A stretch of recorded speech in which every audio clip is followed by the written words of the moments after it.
Ô, Tuti, manda umas perguntas aí pra gente continuar o assunto aqui. Ó, vamos lá, tem várias aqui. Vocês estavam falando de Drex e o Fernando falou: Drex viola o sigilo bancário. Então, falaram a mesma coisa do Pix, né? Mas tem que ver como é que vai funcionar, porque no Pix eles não quebram seu sigilo quanto a pra onde tá indo, de onde vem, eles só montavam pacotes mostrando, olha, transferências entre contas de mesma titularidade era tanto, entre contas de outras titularidades era tanto. Agora, teve deputado que entrou com a ação de inconstitucionalidade por conta disso, falando que violava o sigilo, mas é uma discussão jurídica, né? Isso aí extrapola a minha área de atuação. Ó, o Júlio fala: a saída é começar a usar Bitcoin? É um caminho que, na minha opinião, é meio que sem volta de criptomoeda. Porque se o cara ele descobriu que estava sendo monitorado e pensou, a norma saiu, mas ele viu agora que ele continua sendo monitorado e ele não quer, então seria um caminho. Só que é um caminho que para muita gente ainda é complexo. E tem muito governo querendo chegar também no Bitcoin, né? Tem governo querendo montar reserva, né? O Trump vai assumir no dia 20, durante a campanha eleitoral, e aí vamos ver se foi só retórica ou se vai ser de fato uma medida, mas ele falou que ia criar uma reserva estratégica de bitcoins nos Estados Unidos. E a gente vai descobrir em breve se isso vai acontecer ou não, né, no governo Trump. Mas o ponto do Bitcoin é que pro dia a dia, eu não considero que ele é um meio de pagamento eficiente. Porque se você pega as funções de uma moeda, são 3 funções. Ela tem que ser um meio de troca, vou trocar as coisas contigo, né? Quero comprar essas jujubas, te dou o dinheiro. Tem que ser uma unidade de conta, você tem que conseguir exprimir os preços das coisas naquela unidade. Aqui no Brasil a gente usa o real. Na década de 80 a gente perdeu a moeda como unidade de conta. Tinha que usar o dólar para movimentar, para negociações de imóveis, por exemplo. E também tem que ser uma reserva de valor, que é onde as moedas fiduciárias, moedas de governo, todas pecam hoje em dia, porque elas perdem valor muito rápido. Algumas mais rápido do que outras. O real mais rápido do que o dólar, o peso argentino perdeu nos últimos anos mais rápido do que o real. O Bitcoin, na minha opinião, ele é uma ótima reserva de valor. Porque se você pega desde a sua criação, o valor dele só subiu. Então você volta lá atrás, em 2010, 10 mil bitcoins compraram 2 pizzas. Hoje em dia, 10 mil bitcoins compram as pizzarias do Brasil inteiras. E sobra troco. Então, como reserva de valor é bom. Agora, como meio de troca, se eu fosse, por exemplo, comprar essas jujubas em Bitcoin, cara, a taxa de transferência acho que ficaria maior do que o preço da jujuba. Então, para negociação de baixo valor não é muito bom. Mas para países, a Rússia quer negociar com a Austrália, e a Rússia não tem dólar porque depois da invasão da Ucrânia ficaram sem. Ela poderia pagar em Bitcoin. Porque se a taxa de transferência é R$10 para uma transação das jujubas aqui, que custaria 5, para 1 bilhão continua sendo R$10.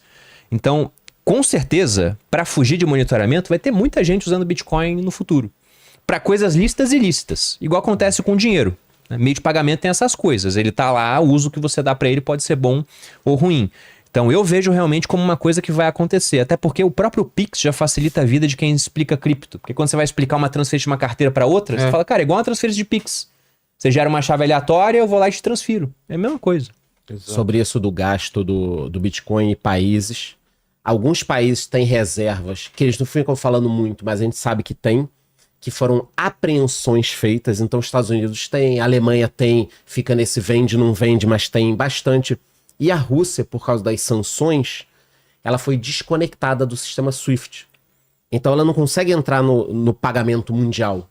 E ela precisa fazer algumas transações com países que dizem que não fazem transações com a Rússia, mas eles fazem. Então, o governo russo já disse que utiliza Bitcoin para fazer essas transações. Já falaram. Dizer, o governo usa. Só que, vamos imaginar o seguinte. Cada um aqui é presidente ou ditador de um país. Tá. A gente está acumulando Bitcoin ainda, está comprando. Será que a gente vai contar ou vai esperar acumular tudo o que quer para depois contar? Claro. Então, eu acredito que vários países têm comprado Bitcoin. Provável. Mas o cara fica na moita, porque, pô, deixa eu acumular 50 bilhões, aí depois eu conto. Principalmente ditaduras, né? Ditadura, que não tem que dar Arábia transparência. Saudita, Emirados Árabes, Irã, todos os países provavelmente têm... Coreia do Norte. Coreia do Norte não compra, hackeia. É porque a gente vê a movimentação de Bitcoin, das baleias, né? Você consegue ver saindo de uma carteira para outra e não sabe quem é, mas provavelmente algumas baleias são governos. A gente só não sabe disso ainda. E aí, com o Trump criando essa reserva, talvez outros países abertamente comecem a fazer a mesma coisa. Mas a gente não sabe. Depois do dia 20 a gente vai descobrir. Tem muita gente animada achando que vai acontecer logo no começo do governo. Até porque a vocalização do Trump durante a campanha eleitoral pró-cripto, isso gerou resultado nas urnas.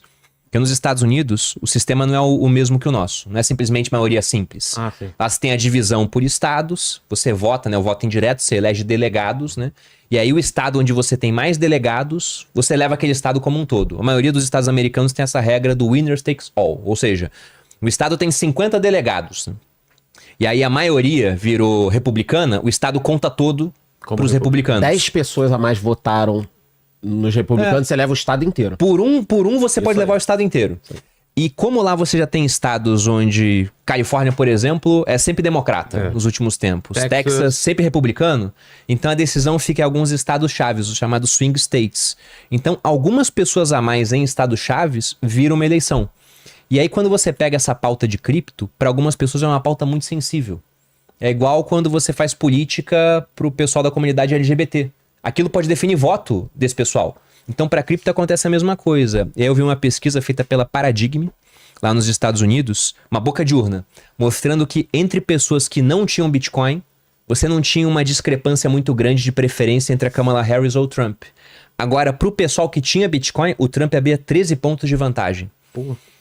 Inclusive, isso pode virar uma tendência mundial. Talvez numa próxima eleição aqui no Brasil, a gente veja um candidato querendo ganhar apoio de um certo público no Brasil. Eu não sei quantas pessoas têm cripto no Brasil, vai ser uma pesquisa daqui a algum tempo, eu vou ter um dado mais apurado, mas digamos que sejam 10 milhões de pessoas.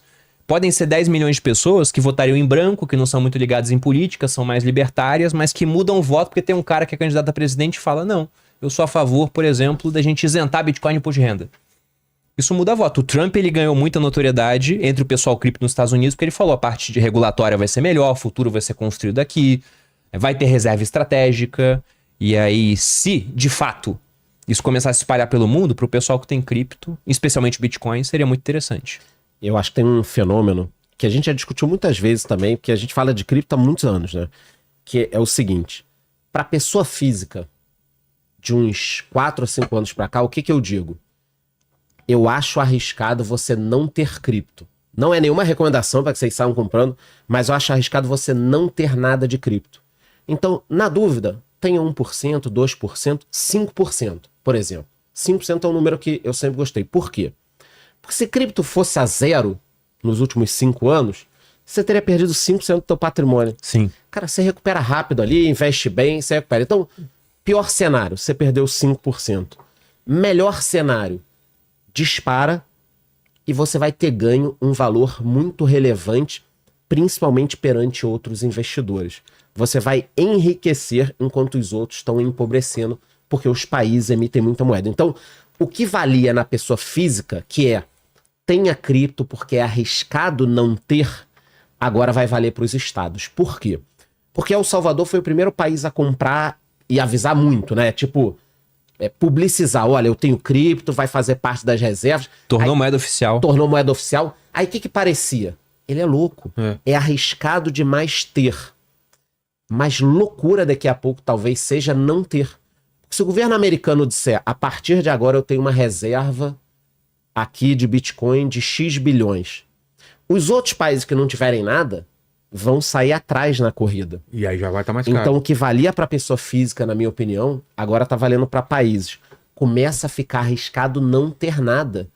Se eu fosse de qualquer país, uma ditadura, eu já estaria comprando um pouco de cripto. Porque é arriscado não ter 1%, 2%, 5%. Você compra lá 3%, 4%. Se for a zero, você perdeu pouco. Mas se multiplicar por 10, que nem multiplicou de 2020 para cá, você tava fora.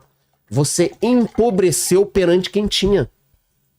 E isso pode acontecer para os países. Cara, se o Trump declarar, assinar qualquer coisa, olha, a partir de agora, tudo que a gente recuperou da Silk Road, que foi uma apreensão, Sim. ou de outras coisas, a partir de agora isso é uma reserva. Não precisa nem comprar, só não vender. É uma lei, tá proibido vender pelos próximos 10 anos. Pô, cara, é 10% no dia.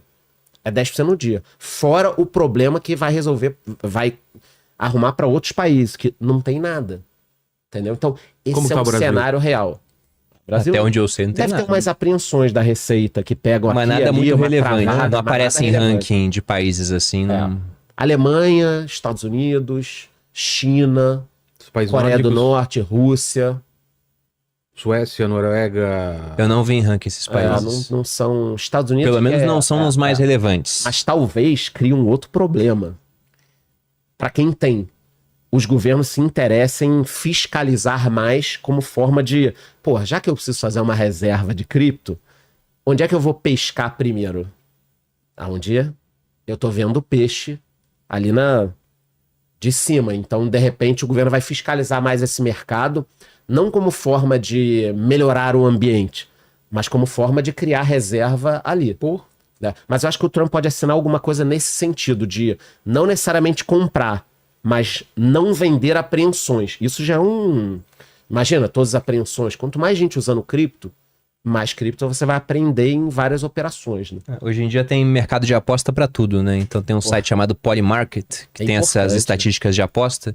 E aí é uma chance de mais ou menos 50%, segundo os apostadores, de que isso aconteça nos primeiros 100 dias de governo do Trump. Então é uma chance real, de fato, disso venha acontecer. Preciso comprar cripto, então. Pô, Vila, você não tem ainda. Não tem, me ajuda aí. Eu não acredito. Eu acho que você é um dos maiores... Sim, eu não faço nem ideia de como começar. Não me ajuda. Não tenho. Sério mesmo, não tenho. Eu não sei nem muito, como. cara. Me ajuda. Ou agora não é hora. Eu só posso lamentar. Eu compraria. Ainda? Eu compraria. É mesmo? Eu compraria porque eu comprei, entendeu? Então. Eu escutei há 2 anos atrás e eu não fiz isso.